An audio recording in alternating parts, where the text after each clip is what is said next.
What's up, y'all, and welcome back to the channel. My name is Cristiano Jacent. Welcome to week 4 of my fitness, wellness journey vlog, weight loss vlog, weekly update vlog. I see I've got a couple of new subscribers. Welcome. Thank you for being here. Thank you for taking this walk with me. Enough of the pleasantries. Let's get into the issues. I've actually been on a quest to find the perfect vlogging camera that just has all the quality and all the versatility that I could ever ask for or want.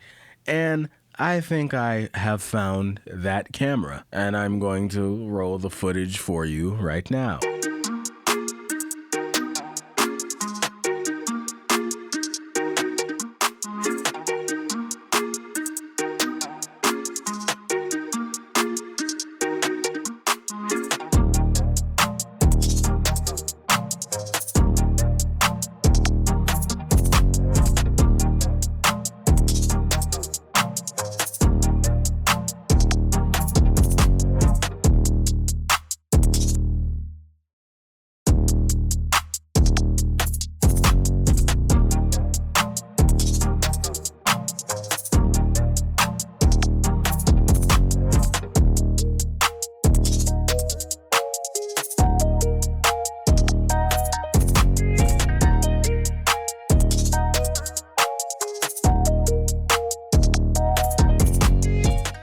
The perfect camera was the camera that we had all along. It was the phone. I'm really upset that I take this thing for granted. This is the iPhone 15 Pro Max.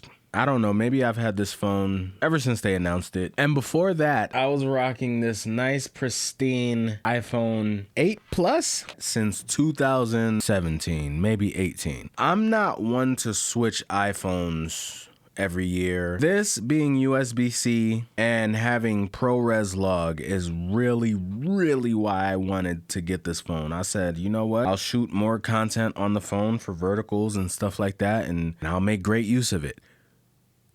Haven't made great use of it at all.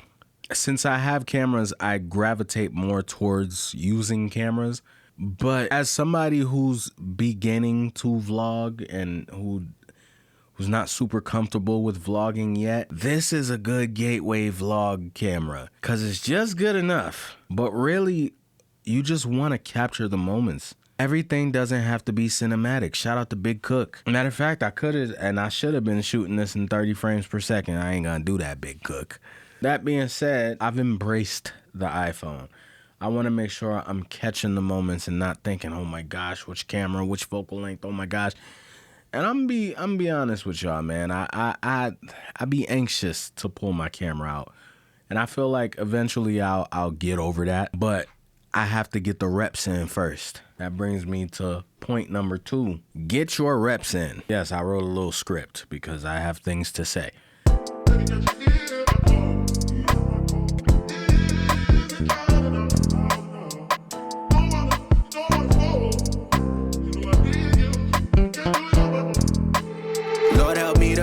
Words. You give me patience that I don't deserve. You give me grace when I'm falling off. You give me love when I'm falling hard. And when you call out for your sheep, I wanna be in your flock. You give me everything I need. All that I need is in God. Get your reps in does not just mean get your reps in at the gym, do the reps. Get your reps in means practice the thing. If you're trying to be a good filmmaker, and I know I talk about filmmaking a lot, I'm into filmmaking. I'm into gear. I like cameras. Filmmaking is a byproduct. But get your reps in, like do the thing, practice the thing, continue to practice the thing, show up, be consistent with whatever it is. I've been doing music since I was 15. I'm 33. I was like 18 years. Oh my gosh, I shouldn't have done that to myself. I will have almost been doing music for 2 decades. If you stay and wait for the perfect piece of equipment, if you stay and wait until your skill level is where it needs to be, your skill level will never get there because you haven't put the work in, you haven't practiced. You might not even know how to use that piece of equipment because you haven't put the work in, you haven't practiced. And you'll never do anything. You'll still be having done nothing if you keep waiting. Don't wait. Just dive in, okay? You'll never have enough things. As a matter of fact, things hold you back from creativity. God didn't create the world because there was an abundance of life everywhere. He created the world and everything in it because there was nothing, formless and void. And then he created it and he said it was good. It's good to create. Creativity comes from a lack. Sometimes it comes from a lack of resources. Sometimes it may even come from a lack of knowledge on how to do something. You know, you just kind of figure it out. Some of my best sounding stuff was when I didn't know the rules of making beats and I just was putting stuff together to make it sound good. Or I didn't know the rules of mixing a song and I was just mixing it to what sounded good to my ears. You know, don't overthink stuff. Overthinking is crazy. Just get the reps in and you'll get better. Don't do it incorrectly because you'll get really good at doing it bad. Doing it wrong. You'll get really good at doing it wrong. Don't do it incorrectly. But, you know, get your reps in. So if I'm being honest this week, I weighed in today at 228. I was kind of wildin' this week. I'm still doing alternate day fasting, so regardless, from last week's highest to this week's highest is still a 2-pound difference, so I'm still on schedule as far as weight loss. But I expect it to be a little further along this week. I had little setbacks of eating a little more than usual on my eat days or eating more calorie dense foods on those days. So yesterday I kind of went ham and did like a 20K steps. I usually only get 10K steps. I like to self-correct quickly. The things I do might seem a little extreme, but I'm trying to reach a goal. But in that, I do also have to remember it's a marathon and not a race. And I care more about consistently going outside, going to the gym, fasting, and eating within my point range, building that consistency, getting those reps in. Call back. You like that? I care more about getting those reps in, or I should care more about getting those reps in than going down in scale weight, because the scale says one thing, my shirt's saying another thing, my boy. You know what I'm saying? Like, you know what I'm saying? It's Gainstown. I'm looking like Gaines. My face is still thinning out. I'm not going up. And on top of not going up, I'm going down consistently every week, regardless of what I eat. And I'm very happy about that. Do I wish it was a little faster? Sometimes. I also don't want to lose the weight too fast. I want to give my skin chance to not be saggy, and you know what I mean? Like, I want to mitigate the loose skin as much as possible. The first time I ever lost a whole bunch of weight, I had loose skin. It wasn't terrible. In my mind, it was terrible. I'm pretty sure I had some type of body dysmorphia. In my brain, it was terrible. I thought it was fat that I couldn't get rid of, but it was just loose skin. I really want to do it this year, man. And I'm really gonna do it this year. I've thought about going to 48 hours, like doing 2 days of fasting and then eating, and doing another 2 days of fasting and then eating. I've thought about doing that, but I think I will ramp it up to that on the warmer months. So maybe in the summer, maybe in the spring, I'll do something like that.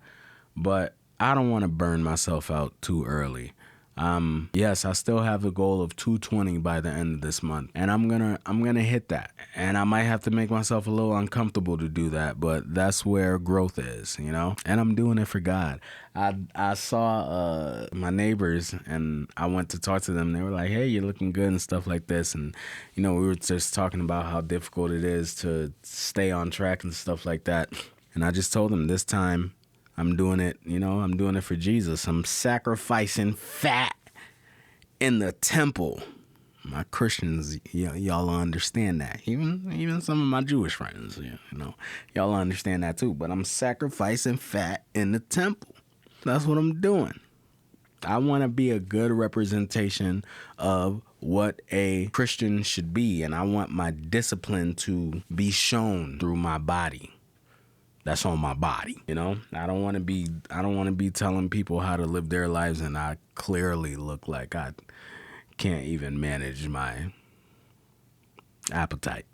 I don't know. That might not be popular to say, but it's how I feel. I might not say popular things on this channel, and I'd rather just get those out the way right now so that anybody who's offended by the things that I might think or say, just, you never get the chance to be disappointed. Let me just disappoint you right now. I'm a devout Christian. I'm super duper Christian, and I don't want to be fat anymore. And I don't think it's a good representation of my Lord and Savior for me to look like I don't have discipline. Sorry. Overeating, I think, is a spiritual thing for me. It stems from trauma, I'm sure, anxiety, I'm sure, lack of control, I'm sure. There are a lot of psychological reasons why I overeat. I'm an overeater. But I'm called to have self-control, love, joy, and peace, gentleness, patience, self-control, as a matter of fact. So that's where I'm at with it. And I am still the closest I've been to 200 in 6 years. I've been trying to lose this same 50, 60 pounds for 6 years. Every year I get up. This year maybe was the highest, but I also feel like 2020 could have been the highest. 2021 was another high one. 2022, every year around this time, I just blow up. I'm blowed up. This is the first year that I've been this low this early in 6 years, and I don't want to lose that. I want to keep that going. I don't want to lose the motivation. Even on the days that I'm not motivated, I still want to be disciplined, and that's what happens. Today I was super tired, went outside anyway, walked, got some footage for this vlog. You know what I'm saying? And just getting those reps in. Let's continue getting the reps in. Let's continue putting the work in, and thank y'all for rocking with me. Cristiano just sent him out. Roll the outro. There is no outro. Thank you for coming.